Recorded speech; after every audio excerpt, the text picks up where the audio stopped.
Afternoon, everyone, and welcome back. It's hard to believe that this is the end of our 16th annual MTSS conference, and boy, you are in for a treat. I have the gift of introducing our EndNote presenter, Dr. Nicole Holland Sims, who is going to present on transformative systems through equity. So let me tell you a little bit about Nicole. Dr. Holland Sims is a special assistant to the Secretary of Education at the Pennsylvania Department of Education.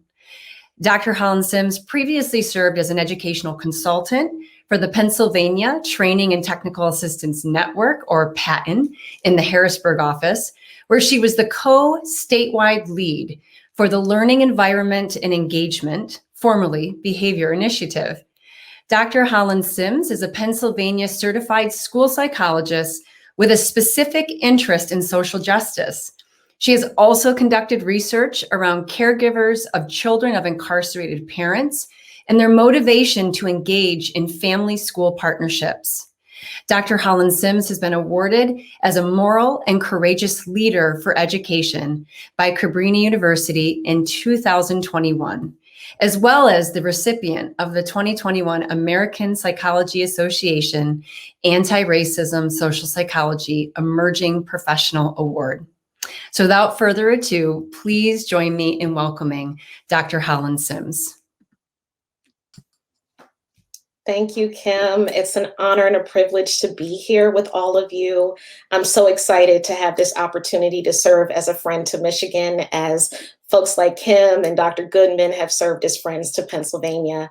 So I'm going to dive right in because I know we don't have a ton of time, because I could spend all day talking to you about transformative systems through equity.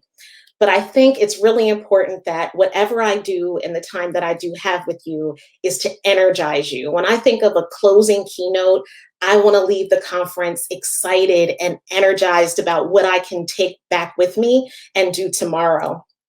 And so with that, I just wanted to remind us of the description of the ending keynote, which is to just remind us that MTSS is the framework to leverage equitable practices, that meeting students at that right moment in their educational journey is achieved through a well-designed and an integrated, keyword integrated, multi-tiered system of support. What I'm hoping to do is really highlight the power of equity as a lever to support multi-tiered systems of support with liberation and justice at its core. I'll be talking about things like self-awareness, data practices, family and community engagement, academic equity, and disciplinary equity for the learning environment. And so as we think about what MTSS means, I also want to discuss shared ownership, professional learning, and high-quality instruction. My hope is for you to identify key practices related to equity, again, around self-awareness, data, and family and community engagement, and describe how equitable practices that you might be doing right now through your MTSS infrastructure can really transform educational systems. Before I dive in, I want to offer this disclaimer. The following presentation, including the views, opinions, and information provided, are solely those of me, the individual presenter, and do not represent the Pennsylvania Department of Education. So who am I? I always like to open my session kind of giving you a little bit more than you might get in my bio, and I appreciate Kim kind of giving that introduction for me. But what I'd like to do is kind of engage in a mini journey in self-awareness to identify who are we? How do we show up to other people? How do other people show up to us? And what are some of the grounding anchors that make us who we are? So as I think about that, and I would encourage you to do the same, I identify as she, her, hers. Those are my pronouns. As Kim mentioned, I'm a certified school psychologist. I'm a wife to Ron Sims. I'm a mother to CJ, who is 3, almost 4 in October, and I've affectionately called him my three-nager. Many of you moms can relate that 3 is a challenge, but also super fun. I'm a sister to my 2 half-brothers. I'm the only daughter of my mom and the only daughter of my dad. So my mom only had me, so I'm an only child in a way. So that may explain some of my personality. I'm a family member. I love my family. On my mom's side, it's super large. My dad's side is a little smaller, so I get the best of both worlds. I'm a church member. I'm a Virgo. So again, you can explain some personality quirks. And I'm an alum of the Millersville University. Folks in Michigan are probably like, where? So Millersville University is in Lancaster, Pennsylvania. And I'm a proud alum there. I did my undergrad there as well as my graduate studies. And I obtained my doctorate from the Indiana University of Pennsylvania, also known as IUP. So I just wanted to give you kind of who am I so we can get to know each other a little bit better as I round out this conference experience for you. And so when I heard the title of the conference, I was blown away. I just felt like this captured exactly what we've been trying to say in Pennsylvania around messaging with MTSS. So leveraging, using MTSS as a vehicle to improve outcomes for all learners in a changing world. I can't say enough how important it is for us to recognize that our world is and continues to evolve and change. And that change is good. But how can we meet that moment? And that's where equity really has a place.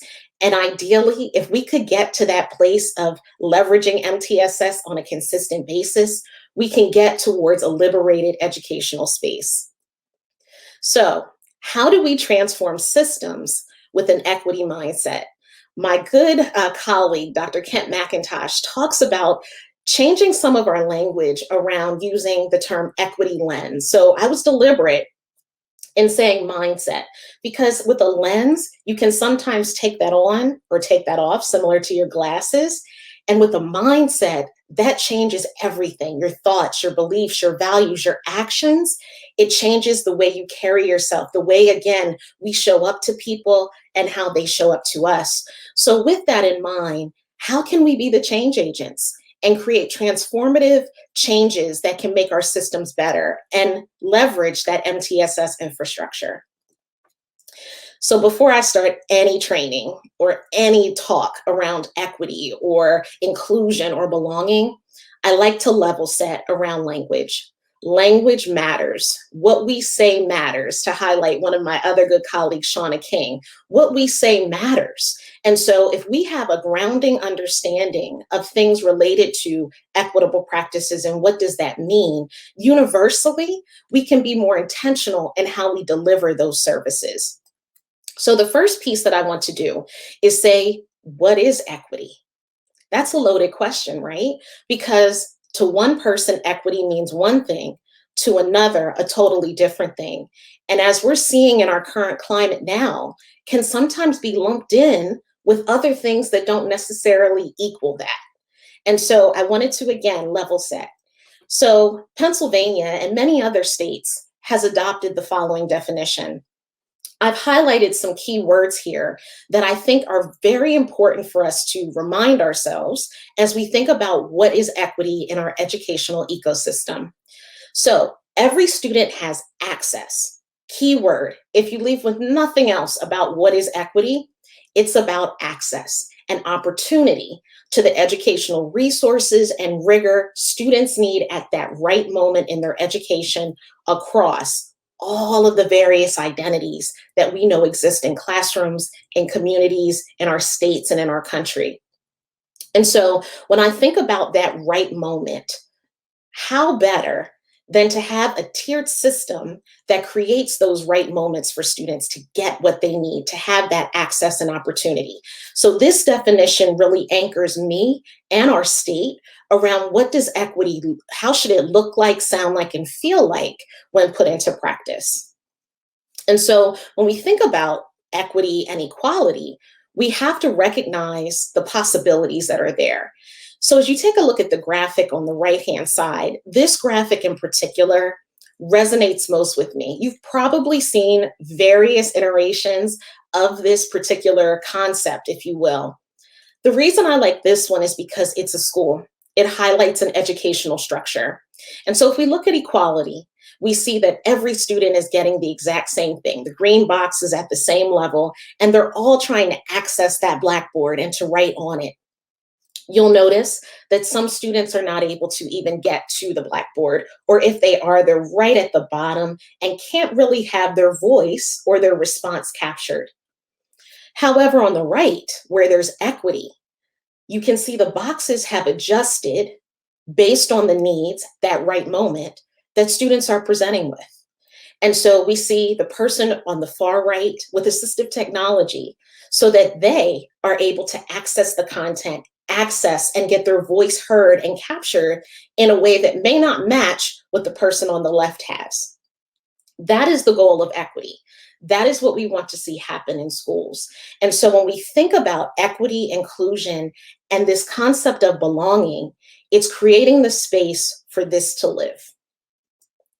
So what does the field say? And I could probably rattle off a number of quotes that I've heard from the field in my state, in other states. I'm sure the states that are represented today can either connect with some of these quotes or have others that you've heard as you talked about things like equity, inclusion, and belonging. And so what I've heard are things like, equity does not apply to me. We are a rural district and we don't have racial diversity. And what I want to highlight here is that the current climate suggests that when you talk about things like diversity, equity, inclusion, that they're based solely on race. And as you saw in that definition earlier, it's way more expansive than just that. However, having discussions about race, gender, disability, ability, all help to create the space for students to leverage in this changing world how they'll approach people that are different from them. And so even if you're in a rural district without racial diversity, there are still groups of students that may not fit in with the majority of students that you serve, whether they are homeless, whether they have low socioeconomic status, whether they have a different gender identity, etc. So equity can't just live with one particular identity. It's expansive across a number of different people. The second one I hear quite often, this is just a new buzzword. We hear it all the time. And so what's the thing in education? When there's a buzzword, what do people typically say? This will be gone in 2 years. We'll move on to the next thing. And they don't really buy in or believe in because it feels like the flavor of the month. What I think is important to note here is that it can't be a buzzword for those students that need those right moments to happen all the time. And so as we're moving towards having a liberated educational space, we can't be content with just being mediocre. We can't be content with just saying it's the flavor of the month, we'll wait for the next big thing. There are students who need us at this moment. And so that's why equity is so imperative.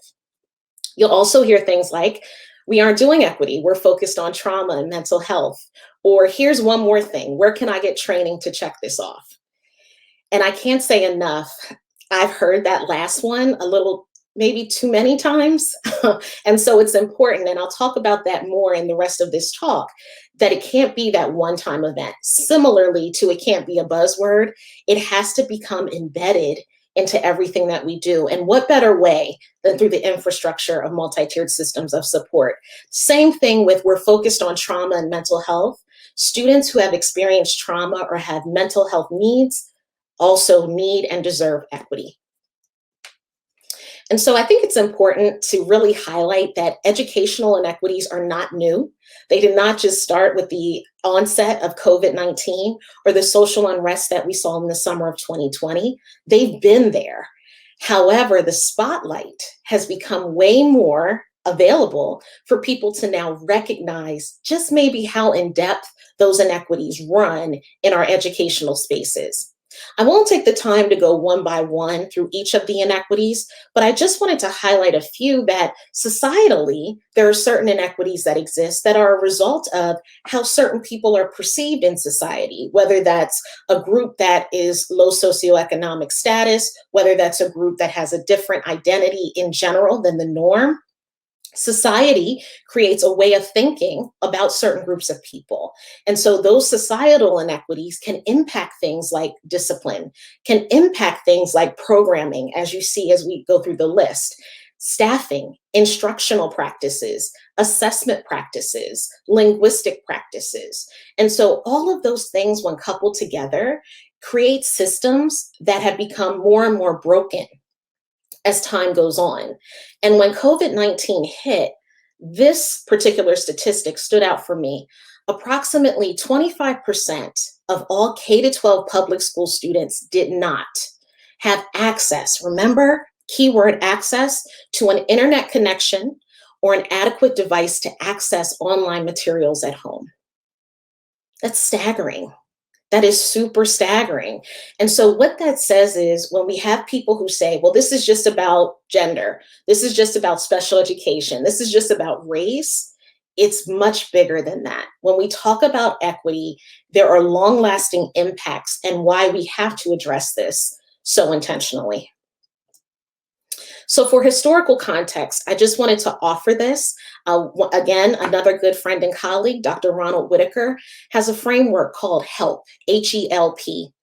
He states that we have to know the history of where we've been to know where we're going so that we don't repeat the same mistakes.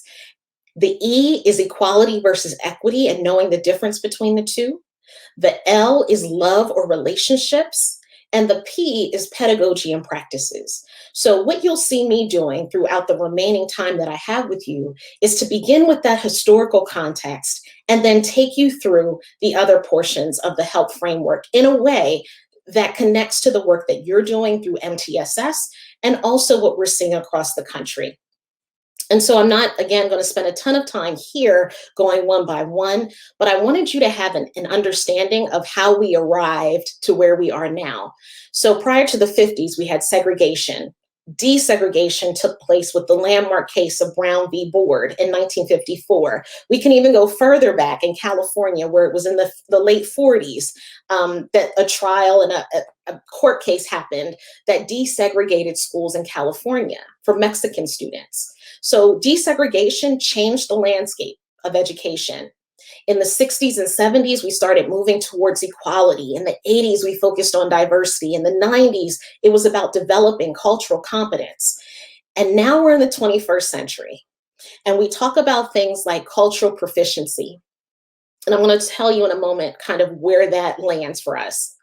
And my question is, are we there yet? And I can honestly say, and I'm sure many of you can agree, that we aren't. We have quite a ways to go as we think about those inequities that I just highlighted earlier.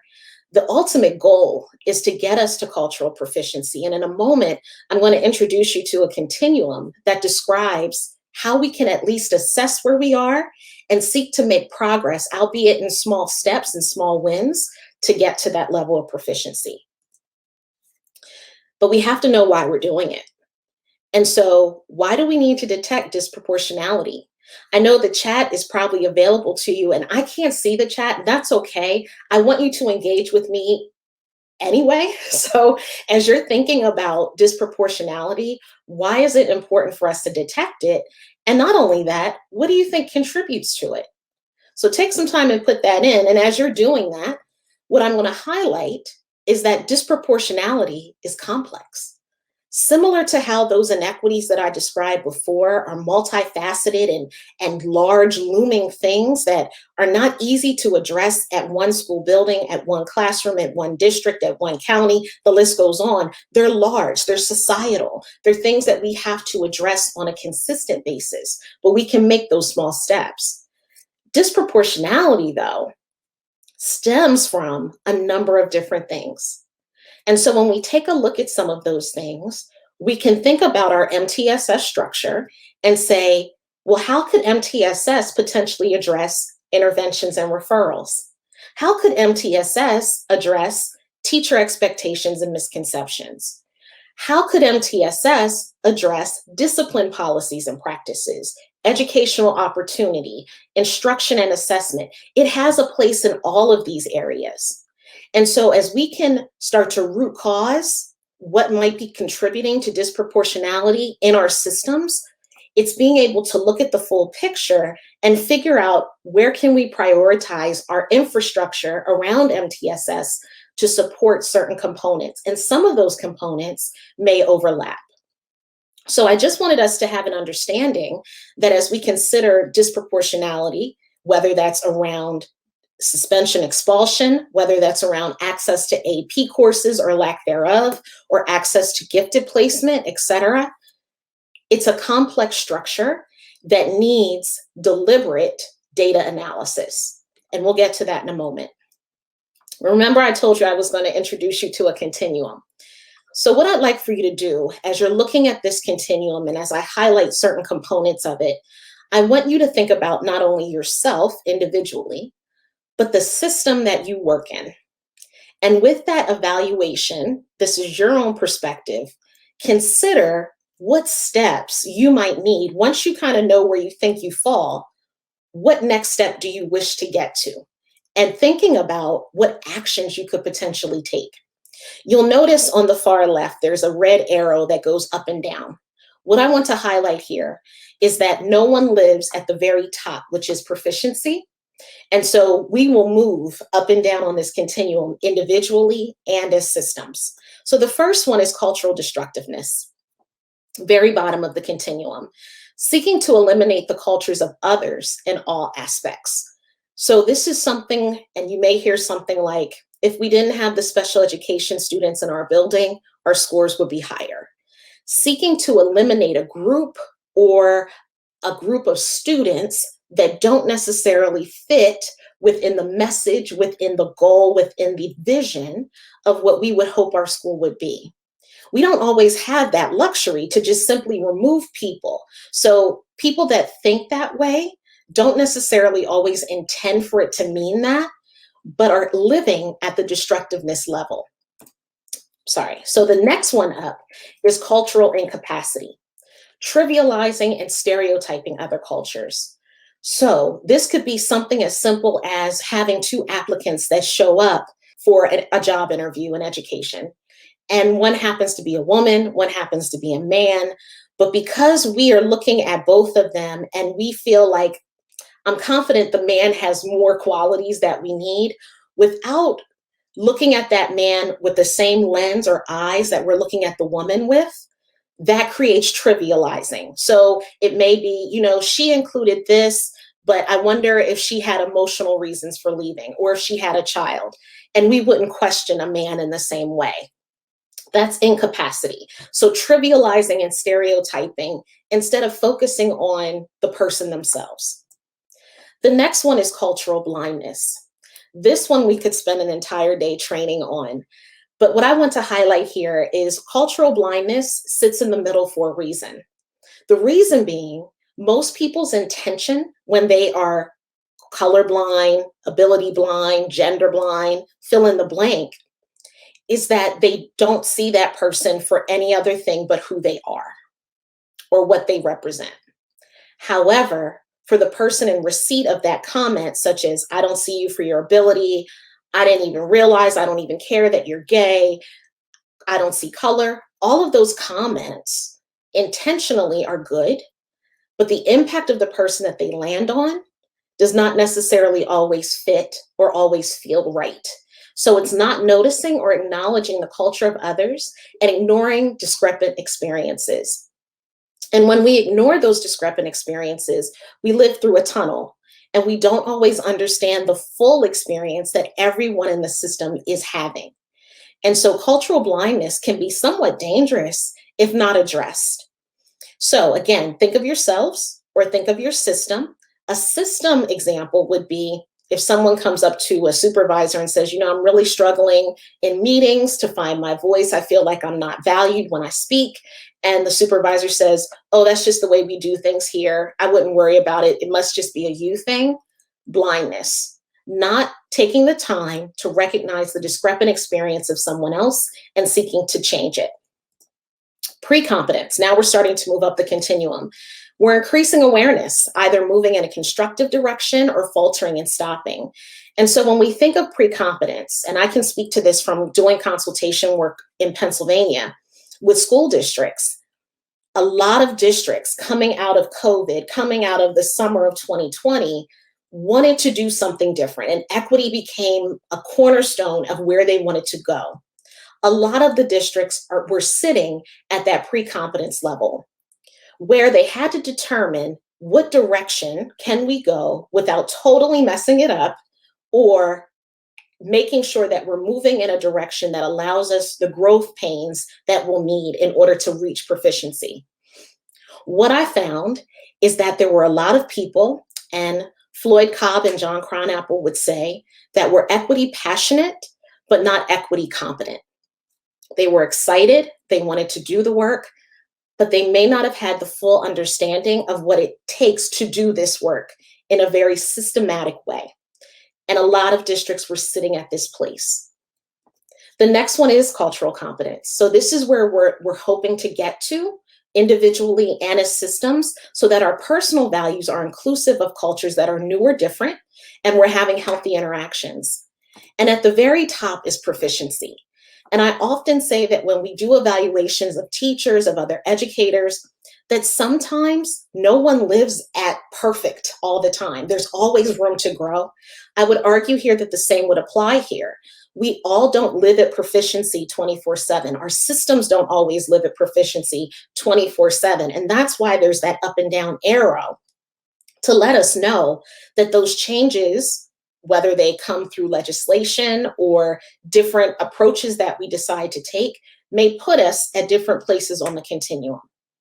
And so I want you again to think about where you sit individually, and also where your system is currently sitting. And again, what are the steps that you think you might need to get to places of competence and proficiency? And if you feel you're there yet, kudos, keep it going. But for some of us, there are some systems and people that we know are sitting at destructiveness and incapacity, not poor intended, but just based on background, based on our limited exposure to things, etc.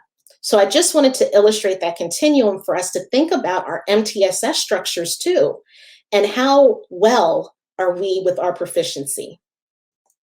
So how does this sound in schools? This is an example of being at the bottom of the continuum. Their parents won't come to parent conferences because they don't care about the education of their children. Why try to help them? They will just end up in jail just like their dad. Don't put these kids in my class. I'm not a special ed teacher. Probably things you've heard. And if you haven't heard them, I'm glad.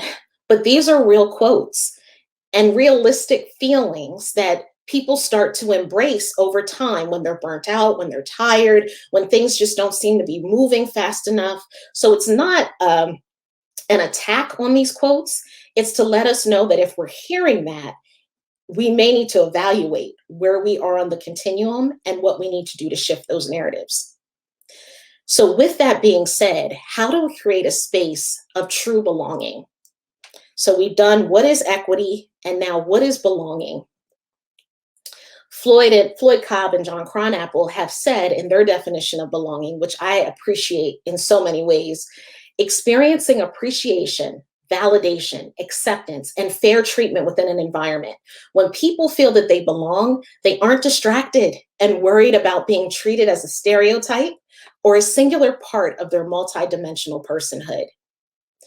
I'm going to say this in full transparency. As a woman who identifies as a Black woman, oftentimes I'm extremely cognizant of how I'm showing up in settings like this, for fear that I'll be stereotyped as pushing an agenda, or stereotyped as overly loud or talking too much. And when you can go into a space and not have to be concerned about that and be authentic in everything you say and do, that is the essence of creating spaces of belonging for students, staff, whomever, families, to be authentic in everything that they do.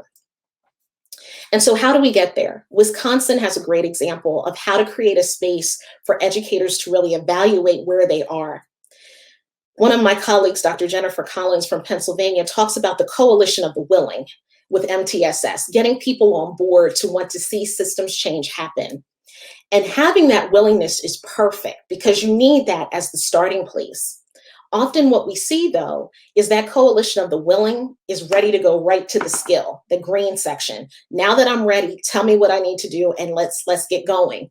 So remember I said about the help framework and how pedagogy and practices were at the very end, intentionally, because the L and the E have to live in the blue part, the fill, gaining cultural knowledge, having cultural humility, the willingness to learn about the communities that you serve, the students that are sitting in front of you, having a belief system, remember that equity mindset, the belief system that all students can and should learn in our particular infrastructures. We can't possibly know everything about everyone. It is impossible to be fluent in all of the different cultures that we encounter on a regular basis. But that humility is the key part, that I'm willing to listen. I'm willing to fill my cup, if you will, around differences that may not have been my experience, but allow me to learn more about you so that when I apply the skills, I have a more foundational understanding to use those practices that respect cultures, that I'm accepting our responsibility to do it, and I'm leading, modeling, and advocating. So all of that was heavy, right? So now, what is MTSS? You all are at an MTSS conference. Many of you are like, okay, Nicole, really? You're going to say, what is MTSS? Yeah, because I think it's important, again, for us to really level set around common language, common understanding. State to state, it may look very different, but at the core, the underpinnings are the same. So when we look at the MTSS Center and the essential components, this definition is provided. A multi-tiered system of supports is a proactive, I think that's so critical, and preventative framework that integrates data and instruction to maximize student achievement and support students' social, emotional, behavior needs from a strengths-based perspective. That's equity, folks. That definition, when coupled with what we just talked about, is the vehicle. And so in Pennsylvania, we look at some core foundational pieces, and I'm sure these may look familiar to you as well. One thing I think is important to highlight is that equity starts and stops, in some cases, at tier 1. If we can't get equity at tier 1, it is nearly impossible to see equitable practices live and breathe at the advanced tiers. So equity is tier 1. It's universally setting the conditions to create the space for those right moments through core instruction, through database decision-making, through family and community engagement, professional learning, like what you've just been in the past 2 days, shared ownership, meaning special education students or students with special needs do not just live with the special education teacher or are not just supported by the special education teacher. They belong to everyone. They belong to everyone. And so that shared ownership has to be present. We can't live in those silos when we have a strong MTSS with fidelity. It also lends itself to universal screening, assessing the health of our system, knowing if tier 1 is equitable and universal and responsive to all of the students that it's serving. And so I think it's important, as we think about that tiered system of support, to also consider that the classroom itself cannot be neglected in this discussion. So at the classroom level, moving from systems to classroom, how are we providing culturally relevant pedagogy? And so what do I mean by that? What that means is offering content that allows students, no matter who they are, the opportunity to connect to that content, to see relevance to that content, to their lived experiences. Windows, mirrors, opportunities for them to see themselves, but also see the perspectives of others. Having those civic dialogues is culturally relevant pedagogy. We also need culturally responsive practices, understanding how students are in classrooms, what they need in classrooms to be successful.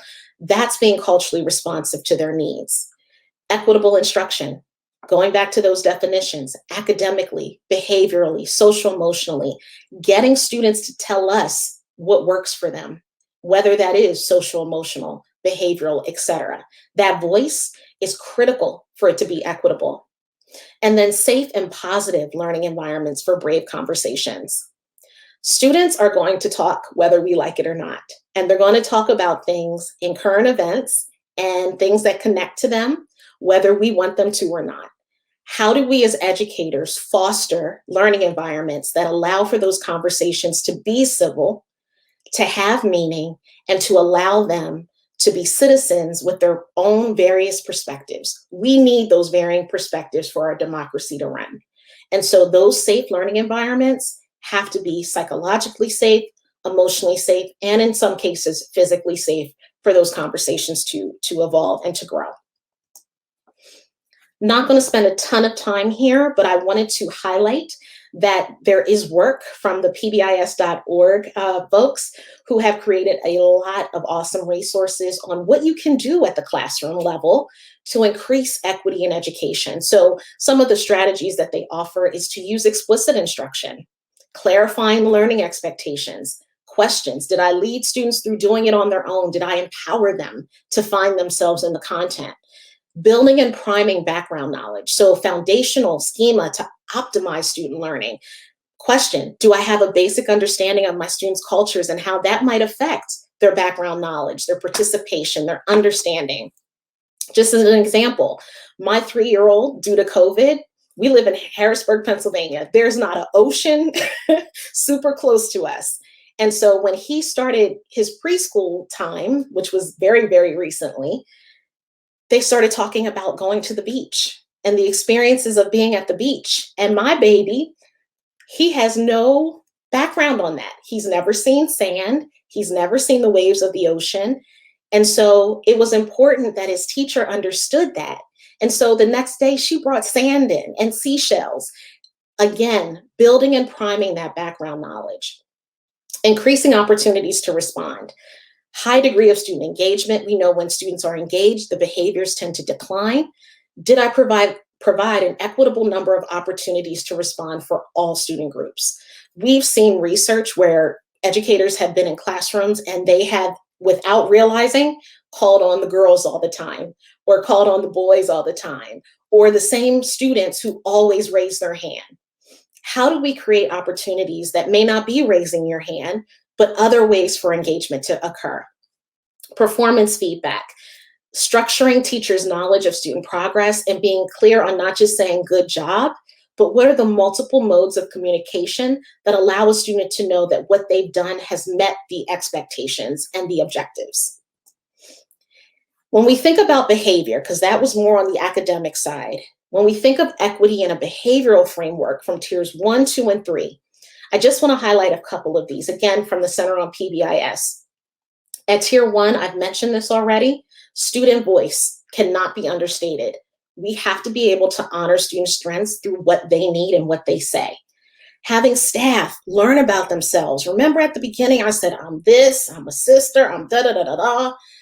Some people haven't taken time to say, yeah, those are the roles that I hold, or those are the values that my mom or my dad or whomever instilled in me. And that's why sometimes when someone says something, I see it disrespectful, whereas someone else doesn't.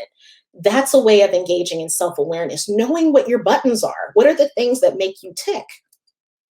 Use the values and norms of students and families and communities when developing those expectations, not just saying these are the expectations because that's what works for us as educators, but knowing those communities. Remember that humility piece. And then acknowledgement systems. Are the same students getting the acknowledgements all the time, or are we equitable in that? At tier 2, is there access to those tier 2 interventions? Are we increasing instructional opportunities, feedback, positive homeschool communication? And then at tier 3, is it individualized and contextualized, not just cookie cutter in individual spaces, but contextually appropriate for the student we're supporting? Meaningful engagement, so that as we're developing interventions, students and families are at the table with us. There's trust from us as educators and also our students and families. Two-way communication, which is in law. And then this is a hard one, but limiting assumptions about home life and family values. Our job is not to be saviors. Our job is to be partners with families. We can't pity them. What we need to do is empathize, support, and be there as an active partner in everything that we do as a microcosm of our society in schools. So foundational elements. I can't say enough how important it is that, and this is around discipline, but this can speak to both academic and behavior and social emotional competencies, disaggregating data. The only way that we're going to know if there's disproportionality, remember I showed you that kind of wheel with all of the different things that contribute. The only way we'll know that is if we disaggregate the data and pull out which groups are really doing well with this particular innovation and which groups are really not. and why, and what is our root cause, and how can we problem solve. The basic pieces of database decision making have to live in a disaggregated space when we're talking about providing equitable services. We also know that being preventative goes back to MTSS and culturally responsive. We also highlighted engaging instruction to reduce that opportunity gap, not the achievement gap, because the achievement gap insinuates that it lives with the student. The opportunity gap speaks to the system. Developing policies with accountability for disciplinary equity. So not just simply having a policy that's zero tolerance, but how do we create a structure that allows for accountability of consequences, but is equitable in nature? And then teaching strategies for neutralizing implicit bias in discipline decisions. That is another one we could spend a day training on. But what it says is, remember I talked about what's disrespect to one person may not be disrespect to another. Dr. Kent McIntosh says that ambiguity is disproportionality's best friend. And so that ambiguity creates itself when you have biases implicitly that shape kind of how we view things. We don't even know they're happening. And so how do we neutralize that? How do we take some inventory, self-awareness, to say, you know, I didn't find that to be respectful, but let me talk to my teacher partner, give them the scenario, and see how they would have addressed it. That's a neutralizing routine. And those are things that, as we think foundationally of our systems and structures, it's that shared ownership to create accountability across the board. So in the time that I have remaining, what I'd like for you to do is travel with me a little bit. I've mentioned quite a few times that I have a 3-year-old. I was never a big Marvel Avengers fan, but since having my 3-year-old, I probably have watched every Avengers movie from start to finish. And so I want you to kind of go on this journey with me. If you're a Marvel fan, you'll catch on right away. For those of you that are not, I'm going to try my best to explain it in a way that makes sense for you. So as you think about how you can transform your universe, I want you to think of your universe as your classroom, your district, your school, your state, your county, whatever. Whatever your universe is and whatever role you serve, how can you take the power to transform it? For those of you that do remember the Avengers movies, and I'll do Infinity War and Endgame, you'll probably know those. There was something called the Infinity Gauntlet that the villain in the movie wore. And his goal was to find all of the Infinity Stones that would fit into the gauntlet. And the Infinity Stones, when all put together, he had the amazing power to transform reality, to transform time, to shift everything that had been and create something new. So I want you all to put on your imaginary Infinity Gauntlets, and I'm going to take you through each one of the Infinity Stones that you need to transform your universe. The first stone is the Mind Stone. It's yellow. And so as you're thinking about your Mind Stone, these are the questions that I want you to keep in mind. What's our why? When I think about what's my why in doing work related to equity or MTSS or even education, my why is back to my 3-year-old. Before I had him though, what was my why? My why was seeing students as a school psychologist that needed support that weren't getting it through our systems. So my why has evolved and changed. Our why as a collective, whether that's again in our district, in our schools, has to be related to our mission, our vision, and our ultimate goals. So if you're not able to articulate what your mission, vision, and ultimate goals are, we need to be clear on what our Mind Stone will provide us. That is the way to really begin to know why we're doing the work we're doing. And whenever we come up against opposition or people who just don't buy it, we have to come back to our why. We have to come back to what is our mission, vision, and ultimate goal. The next Infinity Stone is space. It's blue. So we have our mission, vision, we have our goals in mind. Now let's take some inventory. What are the current conditions?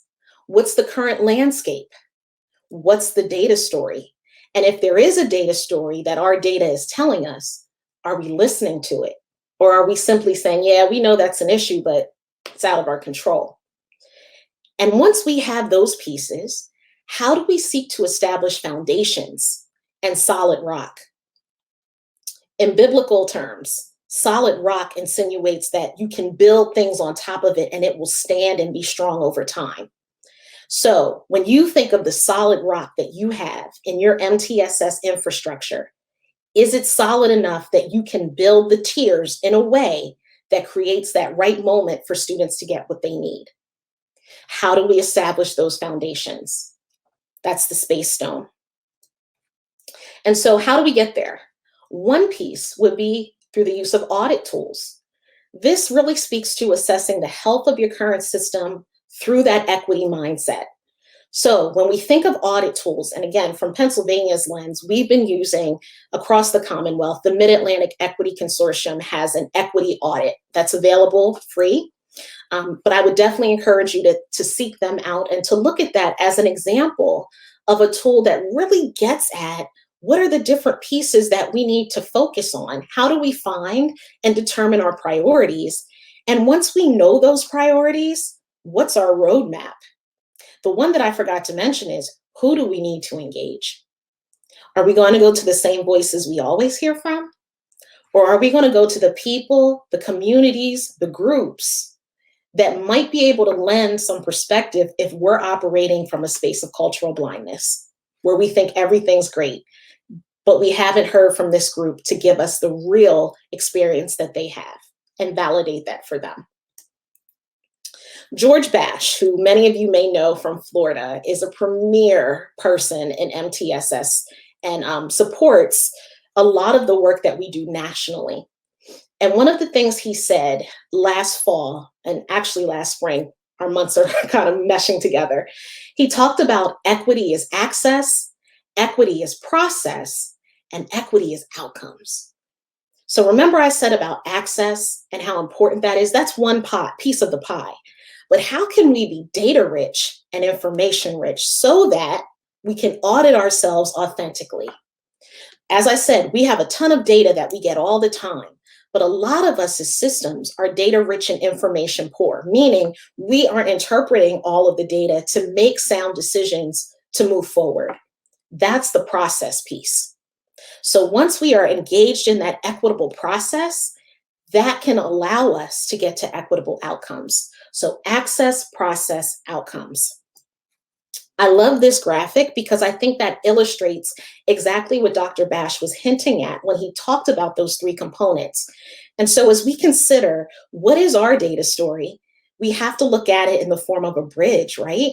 This comes from the work of Nancy Love. If you've not checked her out, she has a great book. It's highlighted here, The Data Coach's Guide to Improving Learning for All Students, talking about collaborative inquiry. When we're sitting at those data team tables and we're inundated with so much, what is our step-by-step process? How do we get to the other side of the bridge where results live? We have data here. As we move across the bridge, the first piece is leadership and capacity. Are administrators at these decision-making tables? Are teacher leaders there? Are your school counselors there? Your school psychologists, are they there? Etc. And are we building the capacity of the team so that if one of those major players is not there, that the process can still function and move?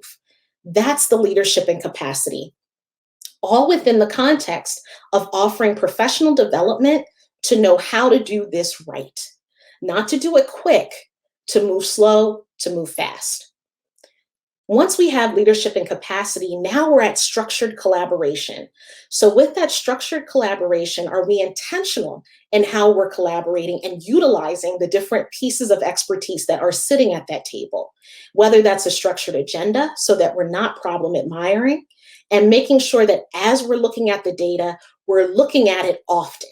Frequent data use, not just yearly, not just quarterly, depending on the assessment, obviously, but ensuring that we're consistent in that review and that we're not just looking at it at the end of the year and going, yep, we figured that's what would happen. No, it's being consistent across time to be sensitive to what the data is telling us and listening to that story.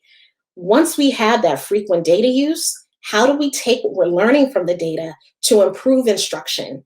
And with that instructional improvement, get the results, the outcomes that we're looking to see. The bridge cannot function or hold up. Remember, we said solid rock? It can't be held up unless we focus on the culture of our school. Does our culture allow for this type of collaborative inquiry?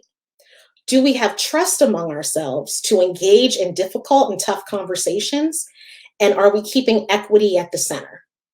With those things holding the bridge up, we can move across the bridge consistently and make sure that the story is being heard, shared, and applied to the work that we're doing each day. The next infinity stone is power. Purple stone, big stone, because this can determine how well we're able to transform. So questions to consider. What is in our control? What is not? We can't control the families. We can't control society. What we can do is within our microcosm. What do we have onus around, and what can we take responsibility for? Remember, I said accepting institutional responsibility. What's within our control? Who is our volunteer army? Who are the core people that are sitting at that table that have decided that this is something they can get behind and want to keep it going? And from that core team, how do we cascade that effort out to other people in our system to create that coalition of the willing? And then, how do we share power? Are we hoarders? Do we keep the power in that core team and we don't really want it out? Or do we ensure that we're building the capacity? And this last one really resonates with me. How do we intentionally seek buy-in? And I almost want to cross buy-in out and say believe in. Because when we're talking about things like equity, inclusion, belonging, creating these spaces, I don't really want you to buy into that. I need you to believe in it. I need you to have an equity mindset. I need you to be willing to be vulnerable, to try something different for the best interest of the students we're serving. So how are we intentional about seeking that believe in? I spoke about that guiding coalition, and so I wanted to offer just some things for you to consider. If you're kind of like, Nicole, we got this already. We got teams in place. We don't really need anything else. You just might need to reevaluate who's sitting there, who's making the decisions with you. And Cotter, and you can visit his 8 steps process for leading change, he talks about the importance of a volunteer army. Sometimes in schools, we'll pick the people that we think may want to be on, let's say, the equity team or the MTSS, PBIS team, fill in the blank. And then those folks join us and they really don't want to be there, or they feel overwhelmed, and it doesn't keep the machine moving. When you seek out volunteers, you're allowing people to build that coalition of effectiveness, born of its own ranks, that guide, coordinate, and communicate its activities. So if you have teacher leaders that voluntarily say, I want to be a part of this, they will be the spokespeople you need to cascade out to that coalition of the willing. And so as you evaluate your team structures, district MTSS teams, core MTSS teams, grade level, advanced tiers teams, who are those people? How do you encourage them to have a cascade model where the district team is communicating with the core team to the grade level, to the advanced tier, and that communication loop is continuous? So often we see the communication stop at certain teams. That goes back to that power piece, right? Are we sharing the power? Are we hoarding the power? And why? We need those teams to have the functionality to be able to talk across the board and make connections on what we're seeing across those various levels. I don't want to neglect how important families are when we talk about sharing power and incorporating teams. And so this is a fairly old graphic. However, what it showcases is that in each one of the tiers in multi-tiered systems of support, families have an important role. They're co-communicators and co-supporters at tier 1. They're co-learners and co-teachers at tier 2. And at tier 3, they're co-decision makers. We're not supposed to tell them this is what we're going to do. It should be a collaborative space where they have the power with us, that shared ownership, to make decisions on what the next steps will be for their individual child.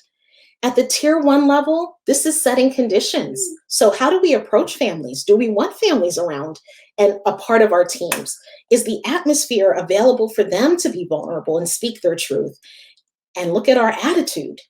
How are we when we interface? And I always use this example from, past experience. Being a school psychologist, when we would have IEP team meetings or MDE meetings, we all as educators would sit on one side of the table and the family would sit on the other.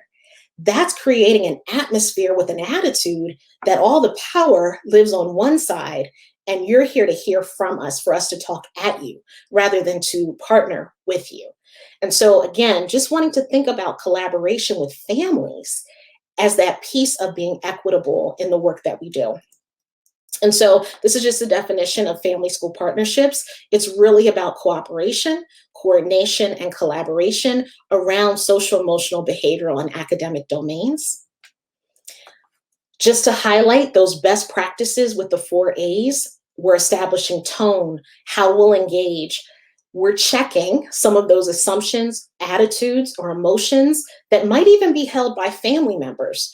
When we think of barriers to family engagement, some of those barriers come from past experiences that families may have had themselves as students, and coming into the school may be a trigger for them on how they were treated as students in that school system. So we have to be a little bit more open to some of that resistance that we face and willing to shift the atmosphere to create a climate and a culture that allows for that to be okay and for us to process through it. And the 4th A is actions. So what are the strategies? What are the practices that we use to work effectively with families to support children? So approach, attitude, atmosphere, and actions, the 4 A's when we think about engaging families and communities in our MTSS structure. Remember, one of the key tenets of MTSS is family and community engagement. I don't want us to lose sight of how important they are in this effort. The other infinity stone is the time stone. So many of you, if you're a Marvel fan, know that the holder of the time stone is typically Dr. Doctor Strange. And so the time stone is huge. It's a big, big thing, because without time, how are we able to accomplish anything? So we have to be, again, intentional about what are our action steps and what is our sense of urgency, or even what is the false urgency that we think we should be urgent around, but there's something else that really deserves our attention in the here and now. So when we think about all of those other infinity stones that we had, power, mind stone, space stone, how do we take all of those and think about intentionally setting ourselves up in a way for success that gives us the time and the actions that will allow us to address the things that are of urgent concern? So these are key questions that we have to ask ourselves as MTSS teams, leaders, etc. So where do you start? When you're thinking about time and what that time means for you, we have to be clear that equity, inclusion, belonging does not happen overnight. MTSS systems change does not happen overnight.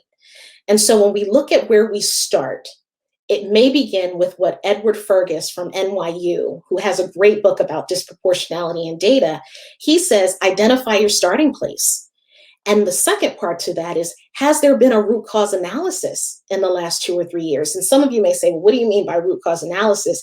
Going back to all of this data, these numbers that we have in front of us, how did we get here? What potentially could be the root or the reason that we're seeing those outcomes happening? If those analyses haven't taken place, it's really hard for us to know where to start, how to address, and even why we should address. So that root cause process can also help us with disproportionality, to identify it. And that can be through qualitative and quantitative data. So often we focus on the quantitative stuff, the numbers. Give me the numbers. I want to crunch them. I want to know what this data is telling me. That qualitative data, the perception data, the survey data, that is just as critical and important, especially when we're talking about the voices that have potentially been muted or not heard for quite some time. We need that qualitative data to help us understand where root causes may be. We also have to monitor our equity work. And again, that is not done in 6 months or even a year. 3 to 5 years minimum. And that may feel like, oh, we don't have time. We don't have 3 to 5 years. Right.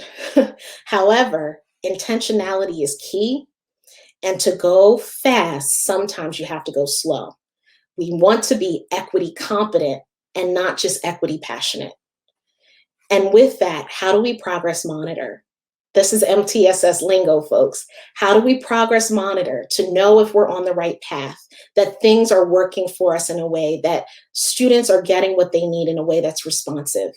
And I've provided in the PowerPoint an example from Wisconsin that's a monthly data calendar that can help you as teams navigate each month what potentially you could be looking at and evaluating through your plan, because time is limited, but also time is of the essence. So this can help us organize our time to make sure that we're doing things in a way that doesn't overwhelm us, but allows us to gain those small wins across the way. Stone, red stone, reality stone. Everything I've said sounds good, right? Sounds easy. I know that reality is not the case. Reality tells us there are some things that will forever be barriers, that will be hard for us to go around and navigate. And so we need to identify, and as my other colleague, Dr. Sessoms, Amber Sessoms says, we got to name it, right? What are your roadblocks? What are the things that you know will be barriers to you doing this work in a way that has long-lasting impact? With that, what then needs adjusted? The things you've been doing may be working, but once you get some of that other piece of data, what could we potentially shift to ensure that the reality we think is okay is also a great reality for others? And the number one question that I would say, how are the youth and staff doing? That's perception data, that's survey data, that's empathy interviews, that's taking inventory through that qualitative lens of how they're feeling. Is what we're doing giving us the impact that we want to see? And are they feeling that they have a place and that their voice is heard? Okay, last stone, soul stone. This is a big one, folks, because as we consider the soul of what we do, we have to have our souls in check. And this person or people on our team have to be responsible for the soul of the work. So these are the questions that I would offer to that person who will always be, as another colleague says, the heart of the team. So if you are that person, if you're considered the heart of a team, I want you to keep these questions close to you. You are the soul. Are we seeing the outcomes we value? Is our system shifting? And if it is it shifting in the way that we want it to shift, or are we shifting back to the old way? What are the students saying? And if we don't know, we need to ask them. How are families and communities responding? Are they seeing the shift? And if they're not, how can we make sure they are? And lastly, are we fulfilling our mission and vision? Remember at the beginning, that first stone, the mind stone? What is our why? What is our mission and vision? When people come at us and they don't want us to do this work, can we go back to our mission and vision and feel confident that we're coming back to our why? That's the soul question. Are we fulfilling what it is we said we would do? And so this tool comes from the Austin Independent School District. And as you think about that last set of questions in the soul stone, this can be a map for you to really be intentional. You've heard that word throughout my entire EndNote, intentionality, with equity-focused decision-making. Your MTSS folks, this is at the core of everything that is MTSS, is database decision-making. But even with that database decision-making, there are things we're going to miss. So this map helps to keep us on track. So the first step is who is at the decision-making table. And I like that terminology because what it says is the table, when I say bring people to the table, insinuates the table is mine. Remember, I talked about all of us educators sitting on one side of the table and then the families coming to the other side. When we say decision-making table, we're all in this together. We're all at this decision-making table, making decisions that will impact everyone. There are some key questions which may be a little hard for you to see, so I'm just going to highlight a few of them. Are diverse people and perspectives represented with power and agency? Key. Is it safe to disagree? Have we established enough trust? Who is silenced, muted, or ignored? And which cultures and ways of communicating are dominant and valued? How do we create at that decision-making table equity and voice? And if there are dominant voices, how do we create a space where you can kindly call in someone and say, we've heard a lot today. We need to hear from fill in the blank.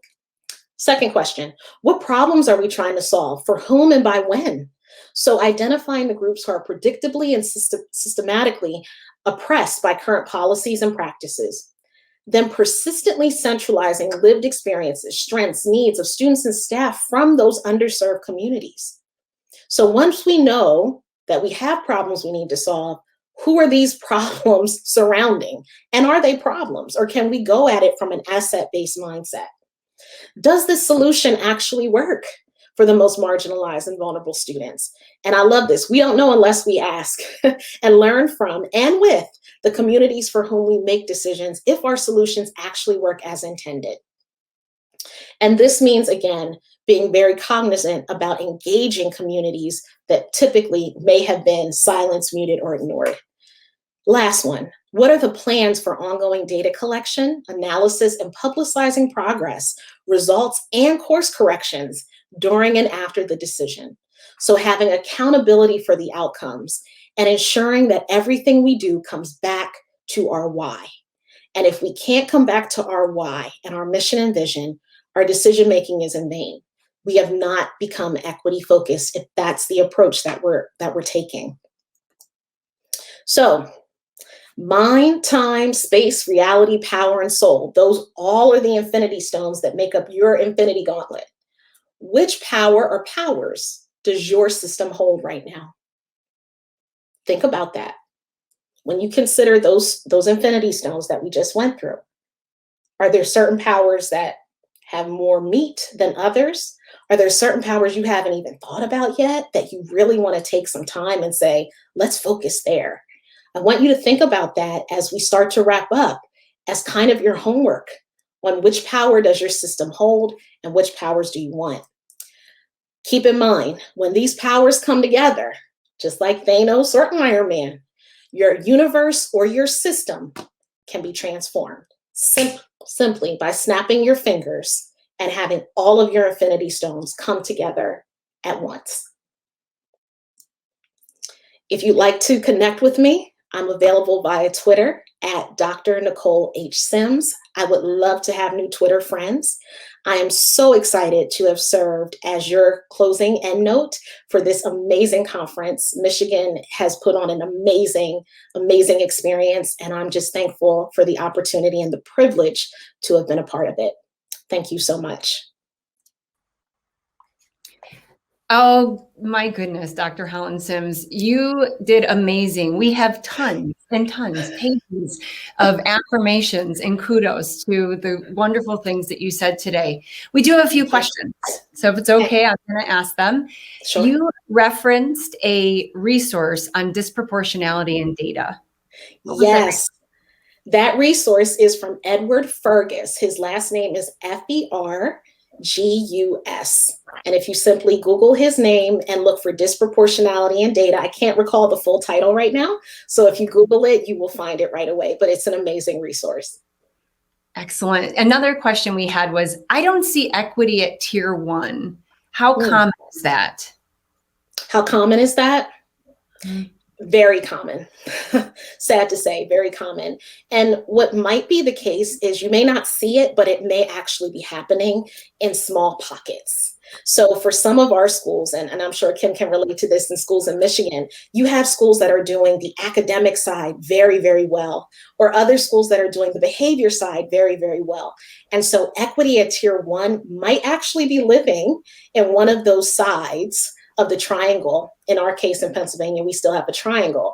So it may not be that it's not there, it just may not be as visible as you would want it to be. And that would be a great place to start when we're asking some of those questions that I just went over.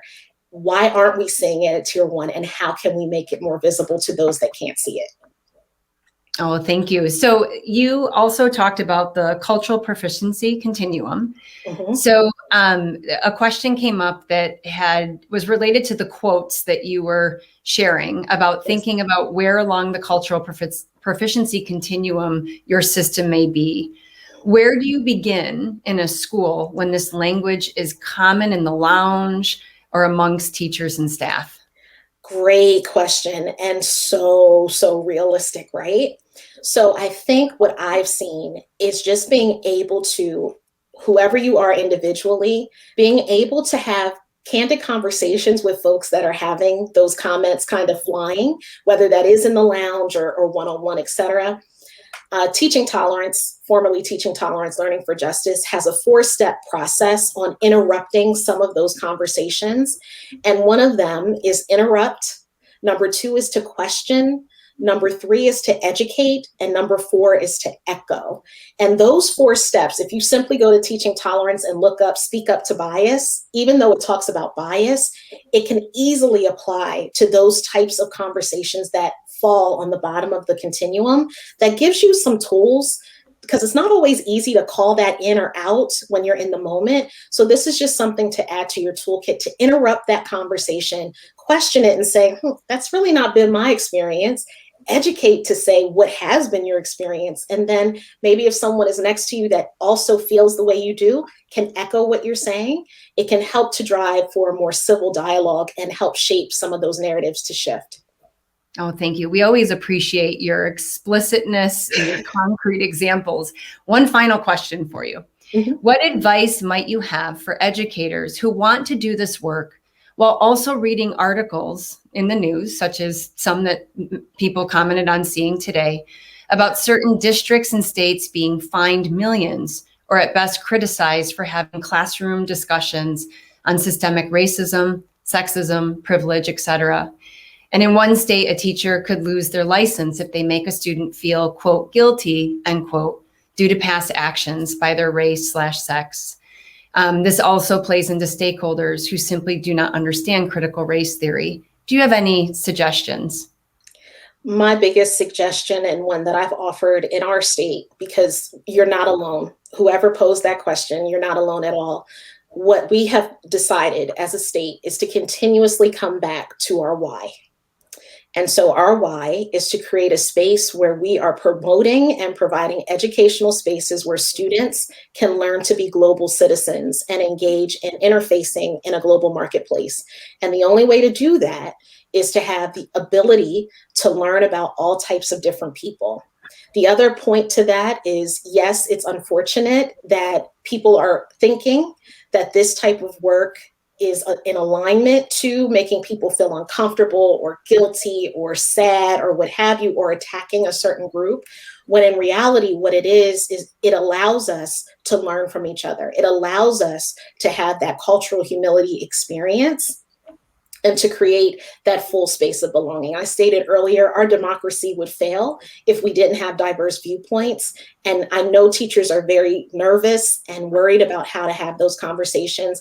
What I would say is let your students guide that work. They are the ones who will champion it for you. Well, with that said, we cannot thank you enough for joining us, for being our closing endnote. It's just always a gift to see you, Nicole, and on behalf of myself and the people who were on this call, who raved about you, along with our TA Center staff, we cannot thank you enough for being here. Thank you for having me. It's been wonderful. Thank you. Well, with that said, I'm gonna close us out. So I don't know about you guys, but what an incredible 2 days. I always leave these conferences like this with many nuggets of information and connections to many things that I actually can go and do the very next day, tomorrow, having left here. I want to thank one more time all of our presenters and the people within the MiMTSS Technical Assistance Center who helped to make this conference a huge success. I also want to thank our colleagues at Michigan Department of Education. the MDE MTSS leadership team, the various cross-office consultants and leaders who work with us side by side, not only to scale up MTSS, but to support alignment and integration of efforts. The conference materials that you've been accessing on this website will continue to be here. So you're going to have ongoing access to the presenters' handouts. The session recordings are going to be available on the MiMTSS Technical Assistance Center's private YouTube channel in about a week. The conference theme, leveraging MTSS to improve outcomes for all learners in a changing world, was very fitting. Our learners are going to be returning to school in a few weeks, and depending on their circumstances from last school year, being in school with their teachers and their peers could be something that hasn't happened in a while.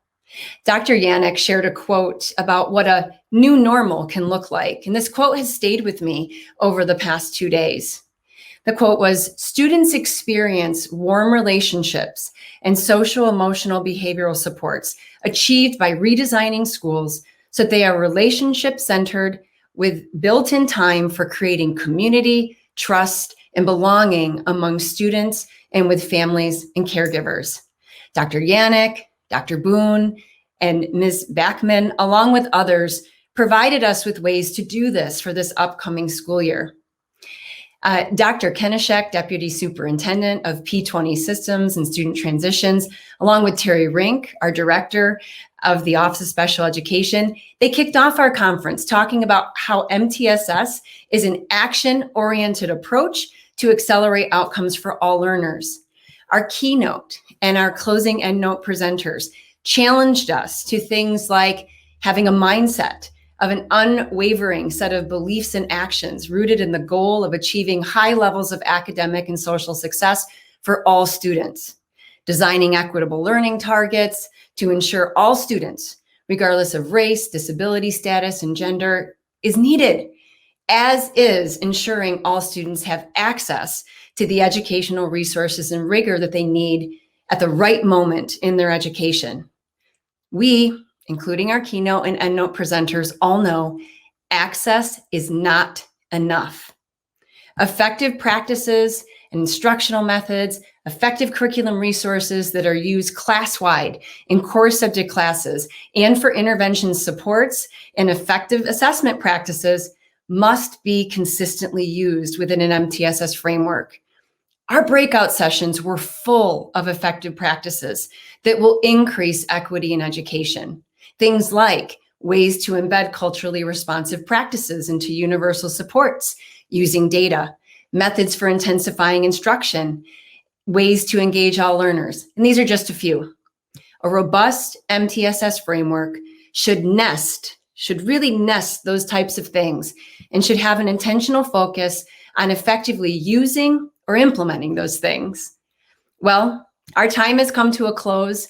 On behalf of myself and all of us from the MiMTSS Technical Assistance Center, we wish each and every one of you a wonderful start to the school year. Thank you for starting your school year with us. Have a great day.